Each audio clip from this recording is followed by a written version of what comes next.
Hi, it's JJ and I'm spending the next few weeks traveling around Cambodia. I've just spent an incredible few days in Battambang celebrating the Khmer New Year, and if there's one thing Cambodians know how to do, it's throw an amazing party and celebration. But now, I'm headed east to Siem Reap to get more in touch with nature, wildlife, history, food and culture in the adventure capital of Cambodia. Good morning everybody from Siem Reap, or more specifically from Angkor Wat. You didn't think I was going to come to Cambodia and not visit Angkor Wat. Getting my first glimpses now, it looks absolutely fantastic. Early start this morning, 4 a.m. get up, bags under the eyes, but I think it's going to be worth it for this amazing sunrise. Now, I seriously doubt you're going to find many people that come to Cambodia and don't come to Angkor Wat.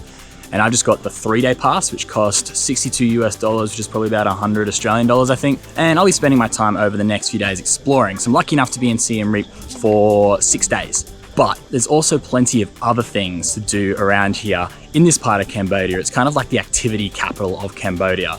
So there's of course this incredible religious monument, but it's also gonna be lots of other fun things to do as well, which I can't wait to get into pretty soon. But for now, I think the fun starts with trying to find the perfect spot for this sunrise.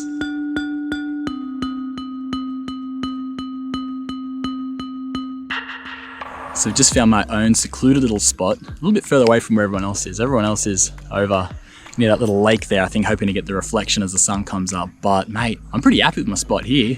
Just sitting amongst the sugar palms. Can see the temple just fine in front of me. The main temple. This is a really special place. I see why people travel from all across the world to visit Angkor Wat.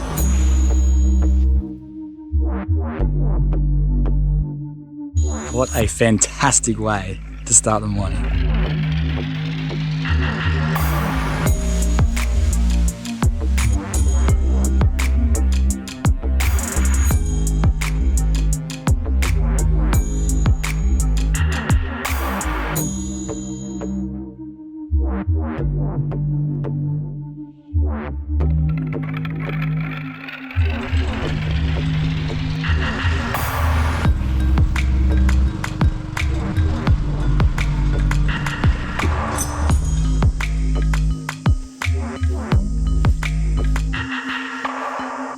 One of the things that I love the most about this part of Angkor Wat is how it's kind of incorporated into the jungle. The trees are literally like growing through these temples, on these temples, around these temples. Huge trees as well.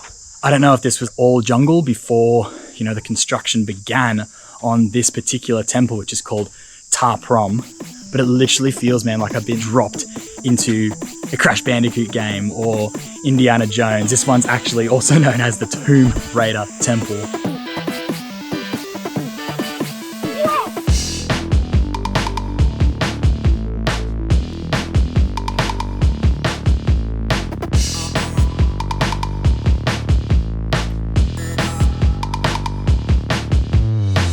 And another thing that's crazy is this is all sandstone. All the temples are sandstone, from this kind of rubble area here to the more complete structures over there. So all this had to get brought in to build Angkor Wat and the temples surrounding it. So in the dry season, it was brought in by buffalo or by elephant, dragging these, massive sandstone blocks in. And during the wet season, it was actually brought in by bamboo boats.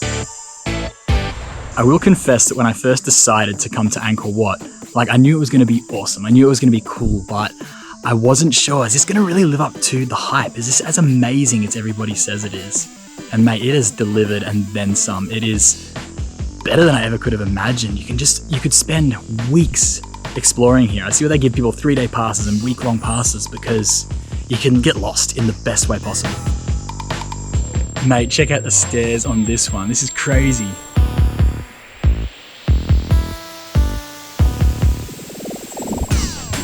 That is so steep. Oh, and they're not small steps either, they're like huge. Lucky I got long legs. Wow, they're worth it for the view.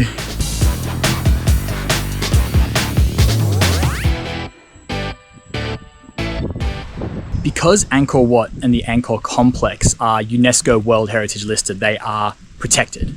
And the cool thing about that is that these forests surrounding the complex are also protected. More or less, they can't be damaged, they can't be logged. And this has actually been a really, really big win, and a bit of a surprising win for wildlife, as this is an area where the Wildlife Alliance here in Cambodia, as well as some other groups, are working together to rewild a lot of native species in the forest surrounding Angkor Wat. So this includes animals like langurs, gibbons, otters, hornbills, and it's really quite an incredible way to do it if you think about it, because that is protecting those species. Their habitat cannot be damaged, it cannot be taken away. And, you know, also potentially down the line may create a bit of an ecotourism thing here at Angkor Wat, so people can appreciate these amazing archaeological sites, but also the wildlife that's getting reintroduced. Now, I want to get even more immersed in this jungle, and I don't think there's any better way to do it than getting up there into the canopy. So my next stop is actually at Angkor Zipline. I'm going to be ziplining between these huge trees and viewing the jungle from a different perspective. Let's do it. Here we go, zipline 32 meters up in the jungle canopy. It's a long one.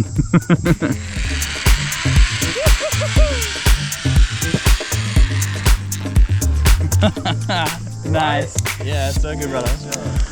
Oh, that's so fun. These guys make it look easy.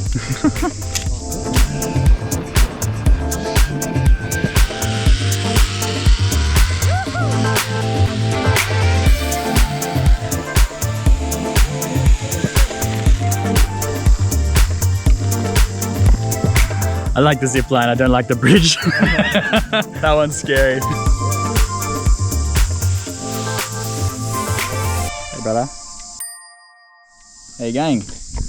Yeah, welcome back down. Thank you. So Chani's just telling me about some of the gibbons that you can find in the area. There's a few you can find in Cambodia, but only the pileated gibbon have been rewilded into this Angkor Wat complex. But like all wildlife, it is going to be pretty hard to find them. It'd be pretty cool to see them up in the trees, but I think I'm going to walk around the complex because apparently they do come here in the early morning pretty regularly. So we'll see if we can see some of these endangered gibbons, which would be absolutely unreal. I like this type of tuk-tuk.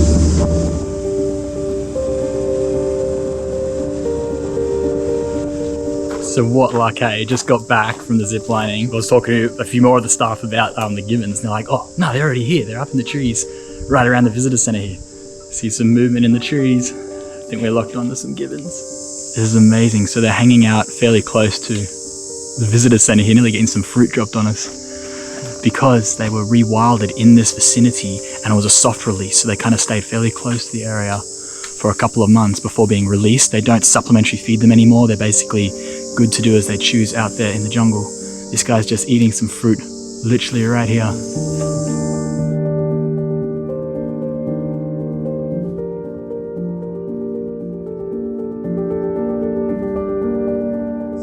This is absolutely incredible. I didn't know what the chances would be of actually seeing these guys out here. There's a group of 4, mum and dad. Mum's got a little baby and then one of their older offspring, because gibbons live in these nuclear family groups before kicking out the elder sibling to go find their own territory. So 4 of them here, and the male and female are super, super different. So the female had this beautiful white coloration, the male's black. They are probably some of the prettiest gibbons I think I've ever seen.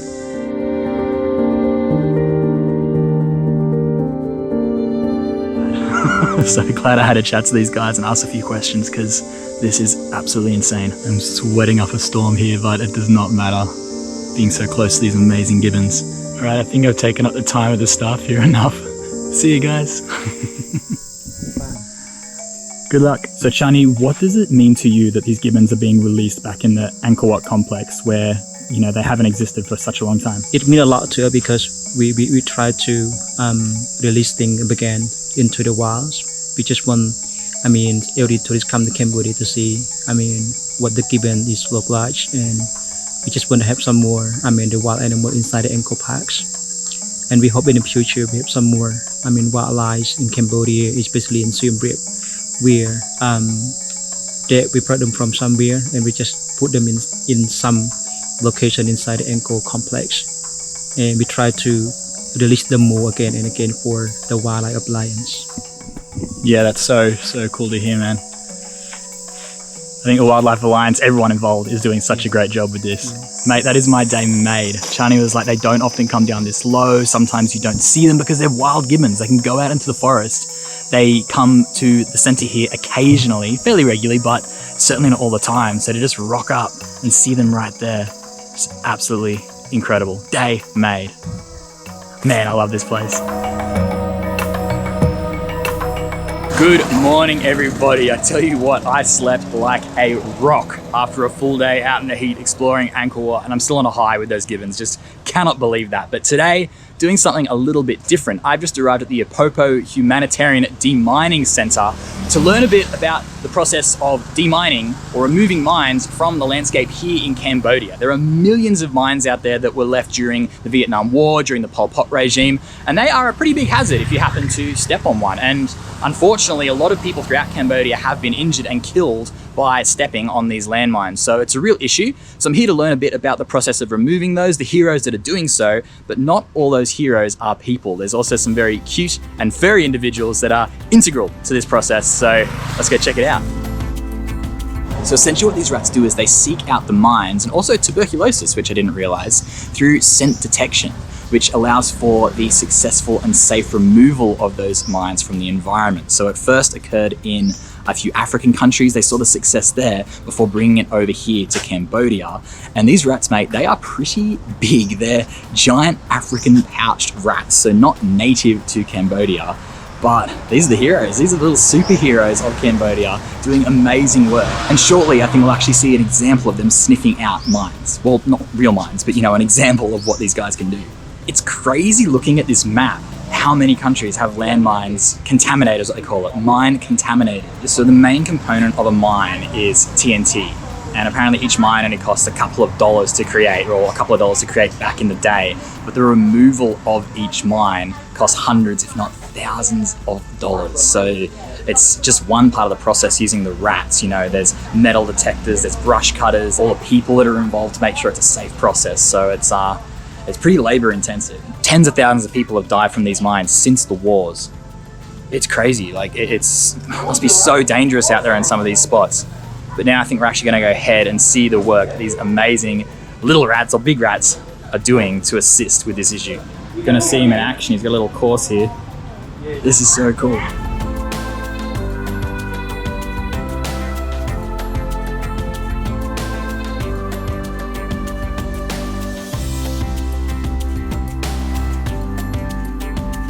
So this is Valerie, and she's giving us an example of how she detects the TNT in the sand or in the soil. And coming from an animal training background, this is so awesome how they utilize this scent detection. They're using a clicker. So when she does the right thing, she gets a reward, a little bit of banana or a little peanut or something like that. This is just awesome. Such good stuff. So Valerie, she was on business. We had to let her do her job. Couldn't interact with her anyway, which is absolutely fine. But now we're actually going to meet one of these hero rats up close. Like a baby. Yeah. Glenn the rat. Glenn. He's going.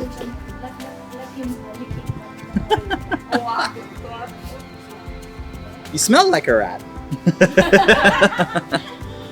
This is so cool. My guy, you are such a. He likes you. He likes you. Licking away. Maybe I need a bath. Like he's still. Yeah, he's still working. Yeah. So he graduated from mine detection school. A+. A+ student. Oh. Yeah. Oh, this is awesome. Thanks, Glenn. Oh, that's so cool. That experience was seriously the most amazing thing. You can tell these guys are so proud of their work and to make a difference for Cambodians, for their fellow countrymen out there in the areas where these mines are just absolutely everywhere. It's really cool. I'm absolutely elated to have been able to see this and learn about it. And of course, to hold Glenn at the end, mate, what a awesome morning. So before I head back out this afternoon, I thought it was time to grab a spot of lunch. Mate, the food options here in Cambodia have been pretty good, but as I was driving past this place earlier this morning, I thought I've got to go back to this one. I've been lucky enough to try a bunch of foods, even tried some bugs, tarantulas, crickets, grasshoppers last night, which was pretty wild. You'll have to head to my Instagram to see that video though. Oh, you can see the fangs on it. You can see the fangs on it. It's a very good one. For this place I'm headed to, it only does 2 things and it does them really, really well. Honestly, it's the best thing to do in the heat of the day like this, is to just, you know, find somewhere, have some good food, have a cold drink, maybe 2. It's the best thing to do, man. It's too hot to really be out and about at this time, and then when things start to cool off a little bit, get back out there and hit the streets. Okay, so this place I've come to for lunch basically just serves these 2 things, right? Chive cakes, which I tried yesterday for the first time and were just delicious, and also just a fried noodle, but how they do it is also basically perfection. And I asked what drinks they've got, and he's giving me this. I think he said it's a mung bean drink. I'm not 100% sure, but let's do a taste test. Always keen to try something new, you know, whilst traveling, so. Okay, let's give it a go. Looks pretty wild, cool color.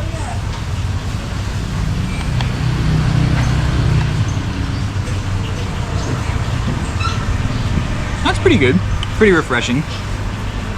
Sweet as well, like most drinks are here. Not as sweet as some of the other ones, like sugarcane juice. The amount of sugar they put in the tea and stuff's insane. So it's pretty sweet, pretty refreshing.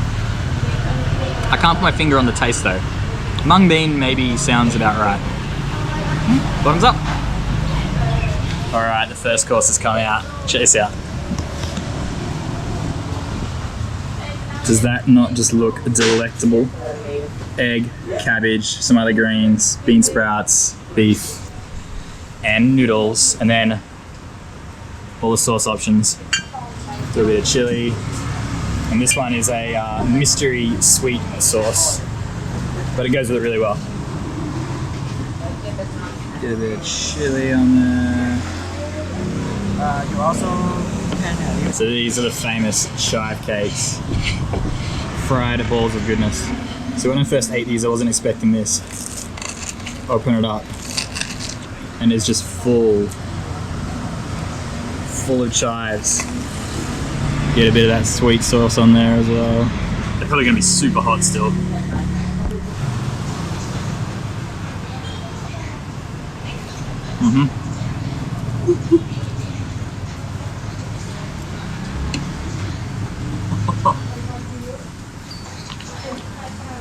Definitely fresh, super hot, delicious. Next for the noodle taste test. Get a bit of everything on there. This is my favorite type of Cambodian food, man, the fried noodles. Absolutely love it.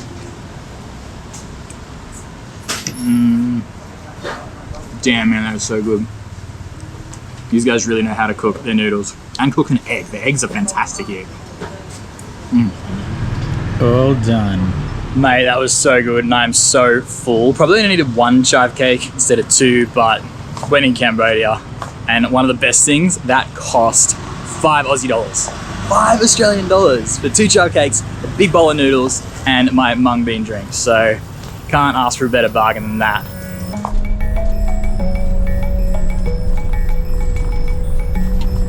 So this afternoon I've headed out to the Tonle Sap Lake, which is about an hour out of Siem Reap, a bit further than I was expecting to get here, and we've just arrived at this amazing little village where all the houses are on stilts, because in Cambodia you get 2 main seasons, wet and dry. Right now it is the end of the dry season, about as dry and hot as it gets, and the next few months the rains will arrive and the water in this area gets so high that they have to build these houses high up on these stilts.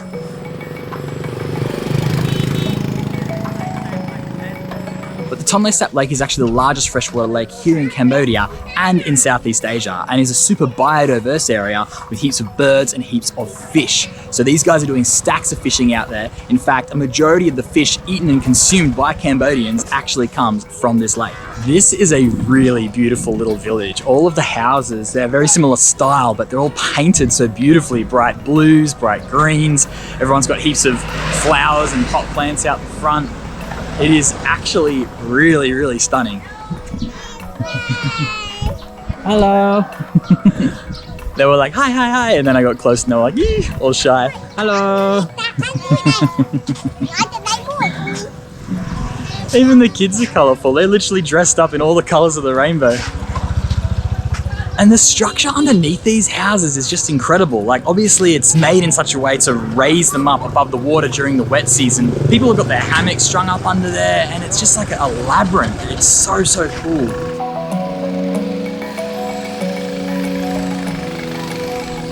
they've got all these boats set up here, just on the edge of the water. I wonder which one's ours.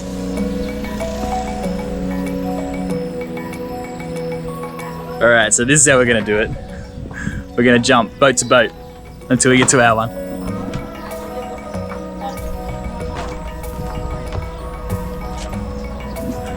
All good, mate? Yeah, we good, made it. good. Our boat's here.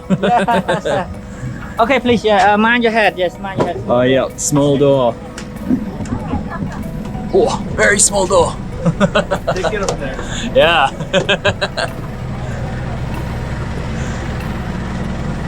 Oh. All right, we finally made it on the boat.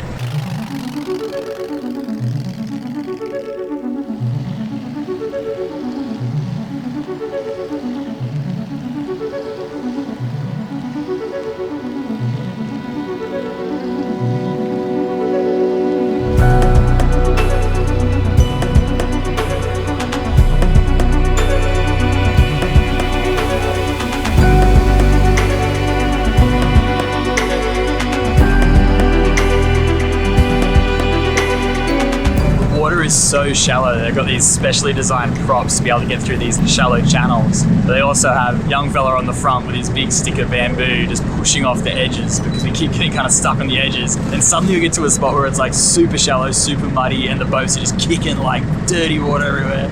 This is wild, I've never seen anything like it.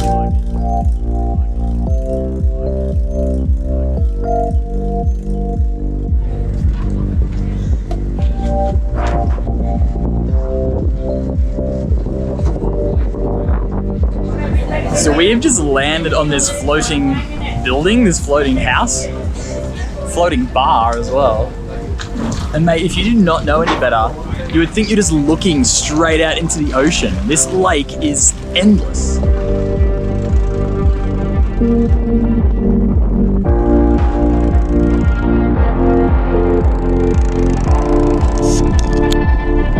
This is nice, man. Nothing left to do now except watch the sunset. Here's to that.